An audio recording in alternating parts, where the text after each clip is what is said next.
तो हेलो दोस्तों, कैसे हो आप सभी। आई होप कि सभी अच्छे होंगे और अच्छे से पढ़ाई कर रहे होंगे। तो दोस्तों देखो, समय आपके पास नहीं है, हमारे पास भी नहीं है, ठीक है। ज़्यादा कुछ भी हम बोलते नहीं है, सीधा ये कहते हैं। देखिए, हम नेक्स्ट क्वेश्चन लेकर के आ गए हैं आपके लिए टॉट का, ठीक है। जो हमारा अब अध्ययन चल रहा था टॉट में, उसका हम नेक्स्ट क्वेश्चन लेकर के आ गए हैं। तो जल्दी से नोटबुक और पेन निकाल लीजिए, रेडी हो जाइए, पढ़ते हैं। आज का क्वेश्चन है हमारा, अपकृत्य की कार्यवाही में, अपकृत्य मतलब कि दुष्कृति की कार्यवाही में उपलब्ध विभिन्न उपचारों का वर्णन कीजिए। उन बचावों जो कि सामान्यतः अपकृत्य विधि में सर्वत्र लागू होते हैं उनकी गणना कीजिए। या फिर अनेक परिस्थितियां ऐसी हैं जिनमें कोई कृत्य असंवैधानिक नहीं होता, लेकिन वैसी परिस्थितियां न होने पर भी यह अवैधानिक होता है। उपयुक्त कथन के प्रकाशन में दुष्कृति के सामान्य अपवादों की विवेचना कीजिए। अब इस क्वेश्चन को इंग्लिश में पढ़ना बहुत जरूरी है, क्योंकि जरूरी नहीं है कि ये सारी चीजें ऊपर जो लिखी हुई हैं वो ऐसी आए, ये चेंज हो सकती हैं, लेकिन इंग्लिश में जो चीजें हैं वो चेंज नहीं होंगी। तो देखिए, मेन चीज पढ़ लेते हैं। Describe the various remedies available in the action for taught. Enumerate those defense which are generally applicable throughout the law of tort. Do it. या फिर there are many circumstances in which an act would not be illegal but it would be illegal if such a circumstance did not exist. In the light of the above statement, discuss the general expectations to Miss Fishness. ये था हमारा question. अब चलते हैं हम answer की तरफ। जो मेन पॉइंट है उनको ध्यान रखना, ठीक है। हिंदी चेंज आ सकती है पेपर में, लेकिन ये यही आएंगे। तो लेकिन फिर भी हम बता देते हैं, हम बात करने वाले हैं रेमेडीज की। मतलब कि हमने दुष्कृति जो होती है उसके जो उपचार क्या क्या हैं। चलिए, अपकृत्य के लिए सामान्य उपचार, मतलब अपकृत्य हो या दुष्कृत्य हो, एक ही बात है। चलिए, अपकृत्य से व्यवस्थित व्यक्ति को उपलब्ध उपचारों को निम्नलिखित दो कोटियों में बांटा है। सबसे पहला है न्यायिक उपचार और दूसरा है न्यायेतर उपचार। मतलब कि अपकृत्य की कंडीशन में हम दो तरह से अपना बचाव कर सकते हैं, एक तो न्यायिक उपचार के कारण और दूसरा न्यायेतर के कारण। तो पहले देख लेते हैं न्यायिक उपचार। न्यायिक उपचार से तात्पर्य अग्रलिखित तीन प्रकार के उपचारों से है, जो अपकृत्य से पीड़ित व्यक्ति को कानूनी न्यायालय में वाद दायर करके प्राप्त होते हैं। तीन वो क्या क्या है? पहला है नुकसानी, दूसरा है व्यपदेश और तीसरा है संपत्ति का विशिष्ट प्रत्यास्थापन। अब एक एक करके इनको पढ़ लेते हैं डिटेल में। तो पहला देख लेते हैं हम नुकसानी। नुकसानी क्या होता है? देखिए, सबसे सामान्य उपचार नुकसानी अथवा धन रूपी प्रतिकार है, जिसे वादी न्यायालय में वाद करके प्राप्त कर सकता है। सामान्यतः न्यायालय का प्रयास होता है कि अपकृत्य से पीड़ित पक्षकार को उस स्थिति में पहुंचा दिया जाए जिसमें वह उस समय था जब उसके विरुद्ध दोषपूर्ण कृत्य न किया गया होता, जिनके लिए वह अब प्रतिकर प्राप्त कर रहा हो। ठीक है, इट मीन्स के सपोज कि कोई व्यक्ति है, ठीक है, कोई व्यक्ति है, यहां पर एक व्यक्ति है, यहां पर ये जा रहा है, यहां पर तीन लोग खड़े हुए हैं। ठीक है दोस्तों, यहां पर तीन लोग खड़े हुए हैं, ध्यान रखना, ये तीन लोग यहाँ पर खड़े हुए हैं, यहाँ से गुजर करके जा रहा है। ठीक है, तो अब इन्होंने क्या किया, इनमें से एक आया, उसने इसको गाली दी, दूसरा आया, उसने इसको पीट दिया। पीटने में इसको क्या हुआ, ठीक है, इसके पास में कुछ सामान लेकर के जा रहा था, वो सामान टूट गया। ठीक है, तो इस तरह से इसके साथ में मतलब कि दुष्कृति हुई। अब ये क्या करेगा, ये जाएगा कोर्ट में। ठीक है, अब वो तो कोर्ट इसको देखेगा उस कंडीशन को कि जिस कंडीशन में पहले था, मतलब कि इसके ऊपर जो भी दुष्कृति उससे पहले था वो कंडीशन। तो जो पहली कंडीशन थी, न्यायालय ये सोचता है कि उसको इस तरह से न्याय दिया जाए कि उसको पहली ही कंडीशन में पहुंचा दिया जाए। ठीक है, तो उसके ऊपर जो चांटे लगे, ठीक है, और वो जो उसका सामान था वो बेकार हो गया, जो भी समय था खत्म हुआ, उसका वेस्ट हुआ, जो भी हुआ फिर, ठीक है, उस सबको वो चाहता है कि वो सबको उससे हटा करके वो पुरानी स्थिति में ले आए। और वो कैसे होगा वो हम देखते हैं। ये सामान्य नुकसान के परिभाषा में आता है। देखिए,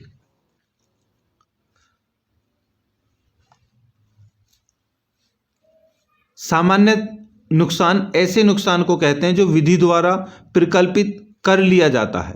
वह प्रतिवादी के कृत्य का प्राकृतिक तथा संभावित परिणाम है। इसे साक्ष्य द्वारा सिद्ध करना आवश्यक नहीं होता। विशेष नुकसान ऐसे नुकसान को कहते हैं जिसे विधि द्वारा प्रकल्पित नहीं किया जाता, इसे सिद्ध किया जाना आवश्यक होता है तथा इसका दावा विशेष रूप से अभिवचन में किया जाना आवश्यक होता है। नुकसानी के प्रकार निम्नलिखित होते हैं। देखिए, नुकसान का मतलब हो गया कि जरूरी नहीं है अगर नुकसान हो गया तो वो ये कह करके किया। देखिए जैसे मैं कहता हूँ कि हमारा प्लॉट है गांव के बाहर, ठीक है, हमारा प्लॉट है गांव के बाहर। अब वहाँ पर 2 भैंसें बंधी हुई हैं हमारी।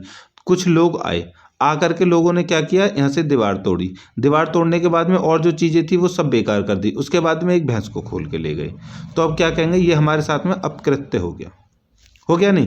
तो अब नुकसान हो गया हमारा। तो अब नुकसान के लिए ये दिखाने के लिए हमें आवश्यकता नहीं है, ठीक है, कि नुकसान कैसे कैसे हुआ या फिर कितना हुआ। हमें जो हुआ है हमने बता दिया, वही हुआ है। मतलब इसको साबित करने की आवश्यकता नहीं है, वो दिख जाता है अपने आप ही, इसलिए। ठीक है दोस्तों, तो अब जो नुकसान हुआ है उस नुकसान के भी दो वो हैं, प्रकार हैं, उनको देख लेते हैं। नुकसान के 2 नहीं ज़्यादा, ठीक है, देख लेते हैं नुकसान के क्या क्या प्रकार हैं। सबसे पहला देखिए, पहला नुकसान है अवमानपूर्वक नुकसान।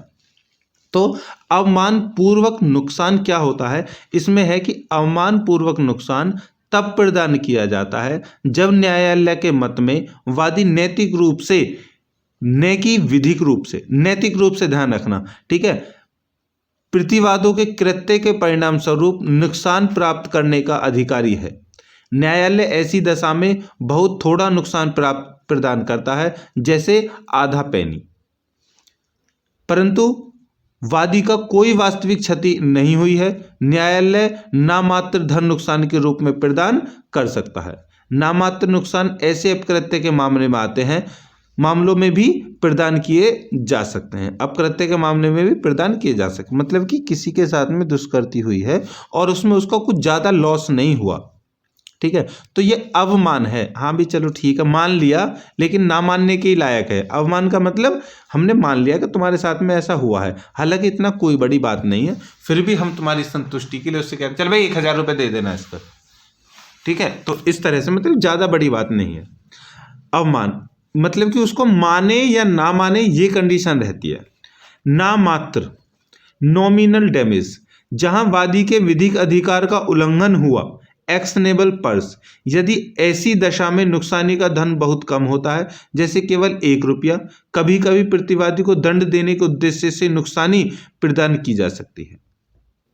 देखिए, नाम मात्र का नुकसान मतलब दुष्कृति तो हुई है लेकिन उसमें उसका कुछ भी नुकसान नहीं हुआ, तो वहां पर क्षतिपूर्ति किसकी करवाएंगे, वो कह देंगे चलो भाई माफी मांग लो, ठीक है, माफी मांग लो। समझ में आ गया, बस इतने से काम चल जाता है। देखिए, यहाँ पर केवल माफी मांगने से काम चल जाता है, यहाँ पर कुछ देना पड़ता है, या फिर यहाँ पर अगर सामने वाला अब माफी नहीं मांग रहा है तब उसके लिए दंड का प्रावधान कर सकते हैं। दंड रूप कह सकते हैं, ठीक है माफी मत मांग, 10,000 रुपये दे देना इसको, ठीक है, क्योंकि तुमने इसके साथ में बदतमीजी की थी। समझ में आ गया दोस्तों। चलिए, अब है दंडात्मक नुकसान। अपकृत्य के मामलों में सामान्यतः नुकसानी प्रतिकारात्मक होती है, परंतु व्यवहार भविष्य में न करे ऐसे नुकसान को दंडात्मक नुकसान कहते हैं, परंतु इसको परिधि बड़ी सीमित होती है। केवल 3 प्रकार के मामलों में दंडात्मक नुकसान प्रदान की जा सकती है। देखिए, जब दुष्कृति में हमने पाया था तो उसमें यह था कि दंडात्मक जो दुष्कृति है वो कुछ किस में आती है। देखिए, सबसे पहला है वे मामले जिनका प्रावधान अधिनियम में है, मतलब कि किसी के मूल अधिकारों को जो छीना जा रहा है, किसी के साथ में उसके अधिकारों का हनन हो रहा है, ठीक है, और भी बहुत सारी कंडीशन है, तो इसमें वो मामले आते हैं जो अधिनियमित हैं, मतलब कि जो संविधान में है। दूसरा है वे मामले जिनमें सरकारी कर्मचारियों द्वारा दमनकारी मनमानी की गई हो, ठीक है, दमनकारी और मनमानी की गई हो, तो उसमें ये आ जाते हैं। जैसे कि पुलिस वालों के ऊपर एग्जाम्पल दें, चलिए बैंक के ऊपर दे देते हैं। हम बैंक में गए और हमें भैया चेक भुनाना है, कहीं चेक और पेमेंट करनी है, बैंक में पैसे हैं, हम उससे कह रहे हैं भाई साहब पैसे दे दीजिए हमें निकाल करके, तो वो कहा पैसे नहीं है, और पैसे तो दे नहीं रहा है, वो हमारे साथ में बदतमीजी हो, अरे इसको बाहर फेंको, ये बदतमीजी कर रहा है, ऐसे कुछ भी कह करके अगर गार्डों से हमें बैंक से बाहर करवा देता है तो उसमें क्या होगा, सरकारी जो कर्मचारी वो अपनी मनमानी कर रहे हैं, अपना दमनकारी वो दिखा रहे हैं, हम कह रहे हैं उससे कर रहे हैं नहीं कर रहे तो हमें कर दिया, तो यहाँ पर उनके लिए दंड भी होगा। अब आगे है गए, जहाँ प्रतिवादी का आचरण ऐसा हो कि उसको होने वाला लाभ बाद को प्रदान किए गए प्रतिकार से अधिक होता है। मतलब कि इस कंडीशन में क्या है कि प्रतिवादी का जो व्यवहार है, आचरण है, ठीक है, वो इस तरह से होगा कि जो होने वाला लाभ जो वाद है, ठीक है, उसको किए गए प्रतिकार से अधिक होता है। मतलब कि इसमें कंडीशन ये है कि हमने इतना एक्सपेक्ट किया नहीं था कि इतना होगा, लेकिन उसने बहुत ही ज़्यादा कर दिया।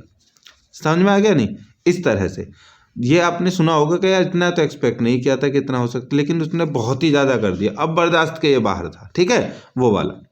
आगे है भावी नुकसान, चौथा है इसे भावी नुकसान। देखिए, भावी नुकसान ऐसे नुकसान को कहते हैं जो वास्तव में अभी नहीं हुआ है, वास्तव में अभी नहीं हुआ है, परंतु प्रतिवादी के दोषपूर्ण कृत्य के परिणाम स्वरूप हो सकता है। नुकसानी का परिणाम, नुकसानी के परिणाम से तात्पर्य उस प्रतिमान या मानक या गणना के ढंग से है जो नुकसानी का निर्धारण करने के लिए अपनाया जाता है, ठीक है, तो उसको बोलते हैं हम भावी नुकसान। देखिए इसमें ना भावी नुकसान में एक मैं एग्जांपल दे देता हूँ। देखिए सपोज दैट कि हमारे यहाँ पर खेत है, ठीक है, और यहाँ पर किसी और का खेत है, ठीक है, तो ये 12 से पानी भर रहा है खेत में, समझना दोस्तों, ठीक है, पानी भर रहा है और ये पानी भरते भरते उसने कहा कि अब अगले 2 घंटे में भर जाएगा पानी और मैं घर जाके सो जाता हूँ। ये घर आ गया, बाद में जाकर के देखा कि वो घर जाके सो गया, 6 घंटे बाद आ रहा है, अब इसका जो पानी है उस खेत में पहुँच गया, ये खेत भी पूरा भर गया, ठीक है।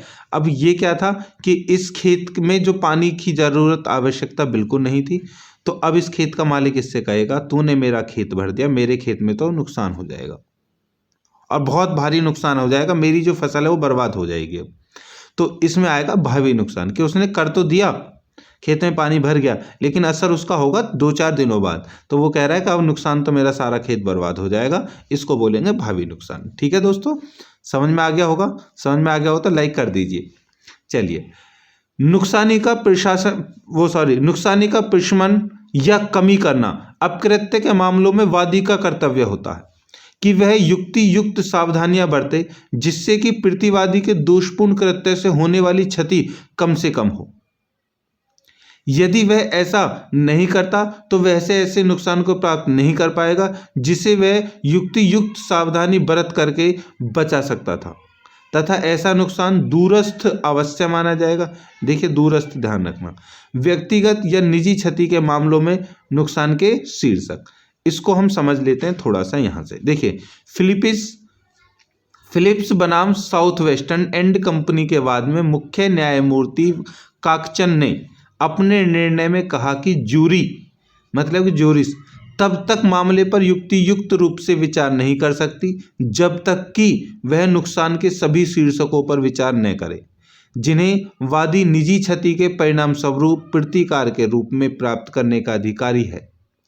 ये शीर्षक हैं शारीरिक क्षति होने वाला कष्ट, पीड़ित व्यक्ति के स्वास्थ्य पर प्रभाव, पेशे या कारोबार का कार्य न कर पाने की अयोग्यता से होने वाली धन रूपी और गैर कानूनी धन रूपी नुकसान के संबंध में भी। ठीक है, अब इसमें भी कुछ निम्नलिखित शीर्षक यहाँ पर दिए गए हैं।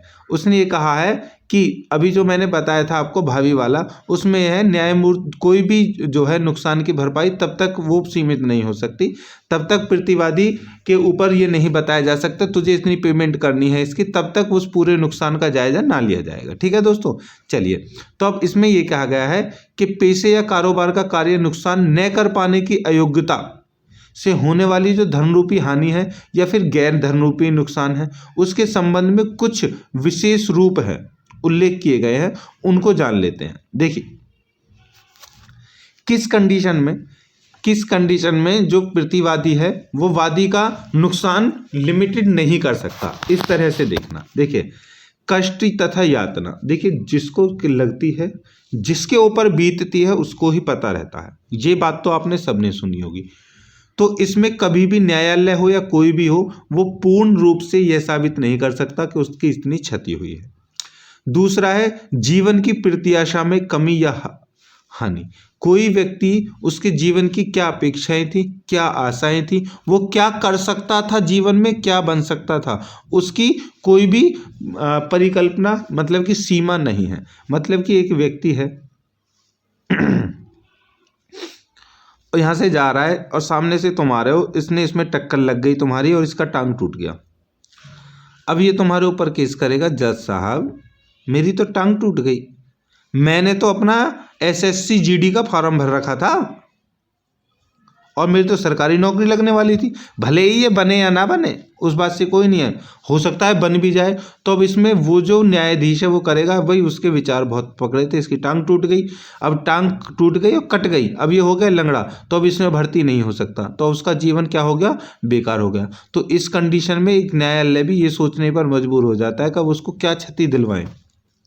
तो कभी कभी ऐसा भी होता है उसके पूरे जीवन की क्षति प्रतिवादी को ठोप देता है, भैया इस एसएससी जीडी का इतना कर लेता तो इसका जीवन इतने आराम से गुजरता, अब लगा लो इसकी उम्र इतनी है, यहाँ पर 20 साल, ये 40 साल और जीता, 60 साल, और 60 साल में पर मंथ कितने कमाता, 50,000, ठीक है, तो इस हिसाब से 30 लाख रुपए इसकी क्षति दे दो तुम तो ही बच सकते हो। इस तरह से अंदाजा लगाया जा सकता है, ठीक है। जीवन की प्रत्याशा में कमी या हानि के बारे में आपको बता रहा हूं। आगे है सुख सुविधा की हानि या कमी। अब इसमें यहाँ पे देख लीजिए सुख सुविधा भी आ गई, ठीक है भाई उसकी नौकरी लग जाती, अब तो तुमने लंगड़ा कर दिया, वो गिर अब पड़ा रहेगा, उसका सुख सुविधा होती, वो नाचता, वो घूमता फिरता, बहुत सारे मजे करता, लेकिन अब थोड़ी ना कर सकेगा, अब तो लंगड़ा हो गया। तो इस तरह की कंडीशन में भी वो पूर्ण रूप से ये नहीं कह सकते कि उसका इतना नुकसान हुआ है। एक है स्वयं की क्षति, ठीक है, स्वयं की क्षति मतलब भैया किसी के दुष्कृत्य के कारण किसी की मृत्यु हो जाना, ठीक है। देखिए दोस्तों, जो मरने वाला है वो मर जाता है, लेकिन मरने वालों की कमी कोई कभी पूरी नहीं कर पाता, जो मर गया उसकी कमी कभी कोई पूरी नहीं कर पाता 100%। तो बस वही रूल यहाँ पर लागू होता है, ठीक है दोस्तों। तो आई होप यहाँ तक आपको समझ में आ गया होगा। तो जल्दी से क्वेश्चन को लाइक और शेयर कर दीजिए और कमेंट भी करके बता दीजिए कि आपको कैसा लग रही है हमारा पढ़ाना, ठीक है। चलिए अब दूसरा देखते हैं, व्यादेश। व्यादेश देखिए, न्यायालय द्वारा दिया गया ऐसा आदेश होता है जिसमें किसी आशंकित दोष के प्रारंभ होने या बाद के किसी दोष कारण को प्रारंभ हो चुका है कि निरंतर होने वाले निषिद्ध करता है, या कुछ मामलों में वादी की पूर्व स्थिति में प्रतिस्थापन का आदेश देता है।